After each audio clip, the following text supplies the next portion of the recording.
திரித்துவ கடவுளின் நாமத்தினால் நம் அனைவருக்கும் கிருபையும் சமாதானமும் உண்டாவதாக. ஆமீன். ஏசாயா 43வது அதிகாரம்.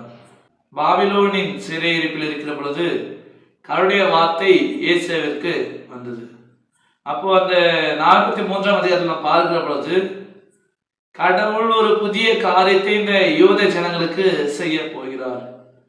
எப்படியாக இஸ்ரேல் மக்கள் அந்த எகிப்திலே அடிமைத்தன வாழ்க்கையை வாழ்ந்து கொண்டிருந்த பொழுது எப்படியாக அவர்களை விடுவித்தாரோ, எப்படிப்பட்ட அற்புதங்களை எப்படிப்பட்ட அடையாளங்களை செய்தாரோ, எப்படிப்பட்ட வல்ல செயல்களை செய்தாரோ, அதே போல இன்றைக்கு யூத ஜனங்களுக்கு முன்பாக கூட கடவுள் செய்ய வல்லவராயிருக்கிறார்.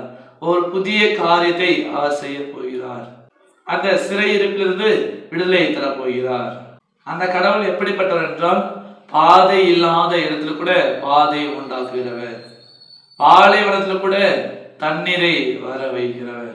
அவரால் முடியாதது எதுவுமே இல்லை. சிவந்த சமுத்திரத்துல பார்வோனையும் அவருடைய படை வீரர்களையும் குதிரைகளையும் எப்படியாக அவர் அழித்து போட்டார், எப்படியாக நிர்மூலமாக்கினார் என்று சொல்ல நாம் யோசித்து பார்க்க வேண்டும்.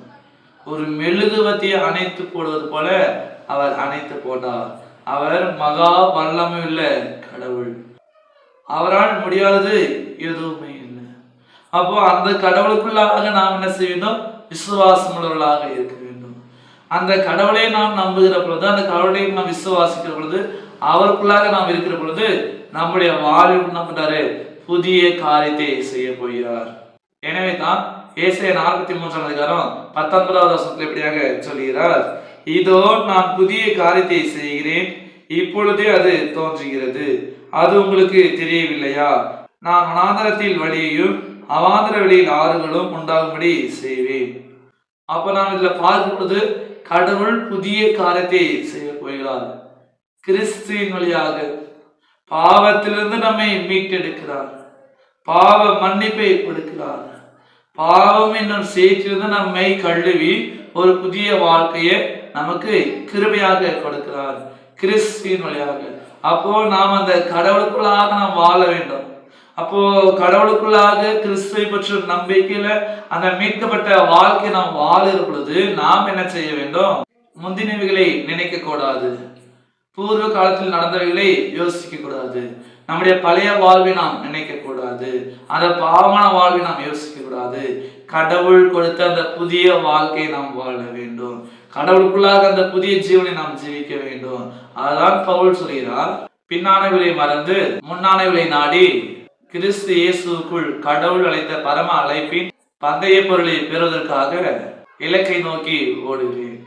அந்த எல்லாம் பார்க்கிற பொழுது பவுல் சொல்றாரு, நான் பின்னானவைகளை மறந்து கடவுள் கிறிஸ்துக்குள்ளாக அழைத்த பரம அழைப்பின் பந்தய பொருளை பெறத்தக்கதாக இலக்கை நோக்கி நான் ஓடுனேன். அப்போ அந்த இடத்துல பவுல் சொல்றாரு, பின்னானவைகள், பின்னாடி தன்னுடைய வாழ்வு எப்படி இருந்தது, எப்படிப்பட்ட நிலையில இருந்தது, தான் யாராக இருந்தேன், எந்த நிலையில இருந்தேன் என்பதை எல்லாவற்றையும் அந்த இடத்துல பவுல் என்ன பண்றாரு?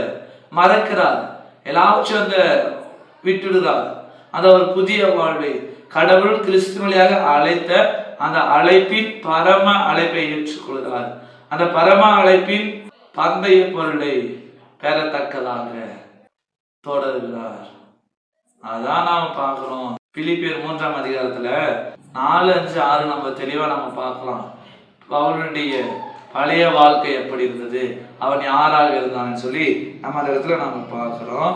வேண்டுமானால் நான் மாம்சத்திலும் நம்பிக்கை வைக்கலாம், வேறொருவன் மாம்சத்தில் நம்பிக்கையா இருக்க நினைத்தால் நான் அதிகமாய் நினைக்கலாம். நான் 8ஆம் நாளில் விருத்திசேதனம் பெற்றவன், இஸ்ரவேல் வம்சத்தான், பென்யமீன் கோத்திரத்தான், எபிரேயில் பிறந்த எபிரேயன், நியாய பிரமாண விஷயத்தில் பரிசேயன், பக்தி வைராக்கிய விஷயத்தில் சபையை துன்பப்படுத்தினவன், நியாய பிரமாணத்திற்குரிய நீதி விஷயத்தில் குற்றமற்றவன்.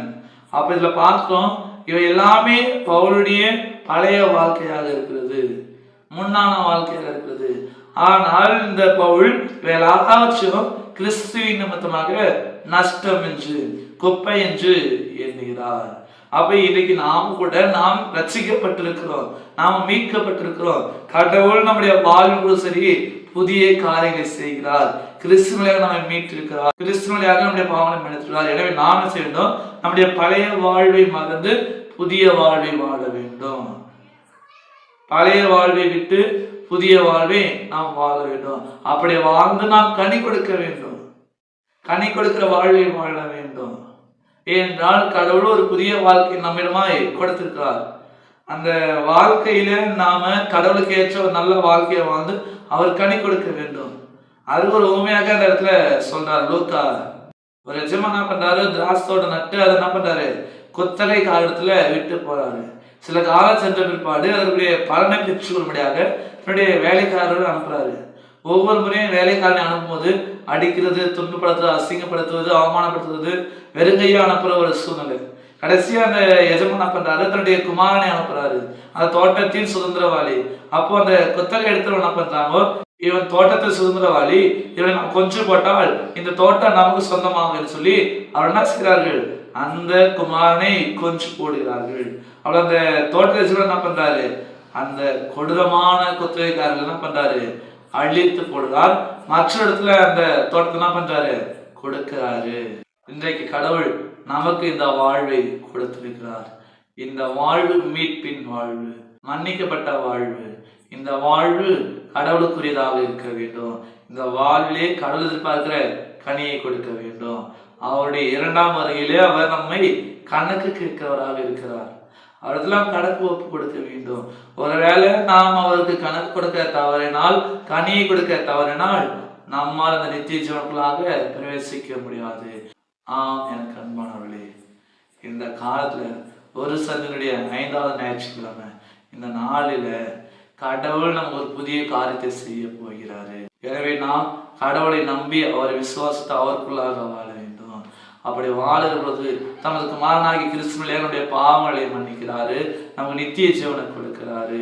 எனவே நாம் முன்னானைகளை மறக்க வேண்டும், பழைய வாழ்வை நாம் மறக்க வேண்டும், கிறிஸ்து கொடுத்த புதிய வாழ்வை வாழ வேண்டும், கனி கொடுக்கிற வாழ்வை வாழ வேண்டும், கடவுள் விரும்புகிற வாழ்வாக வாழ வேண்டும். இந்த உபவாச நாட்கள்ல, இந்த ஞாயிற்றுக்கிழமையில கடவுள் நம்முடைய வாழ்க்கையில என்னெல்லாம் புதிதாக செய்திருக்கிறார், என்னெல்லாம் நமக்கு புதிதாக கொடுத்திருக்கிறார் சொல்லி நாம் சற்று யோசித்து பார்ப்போம். கடவுளுக்கு நன்றி சொல்லுவோம், கடவுளுக்குள்ளாக வாழுவோம். கடவுள் உங்களை ஆசீர்வதிப்பார். ஆமீன். எல்லாவற்றுக்கும் மேலான தெய்வீக சமாதானம் உங்கள் இருதயங்களையும் சிந்தனைகளையும் கிறிஸ்து இயேசுவுக்குள் காத்துக் கொள்வாராக. ஆமீன். அனைவருக்கும் சோஸ்திரம். கடவுள் உங்களை ஆசீர்வதிப்பாராக. ஆமீன்.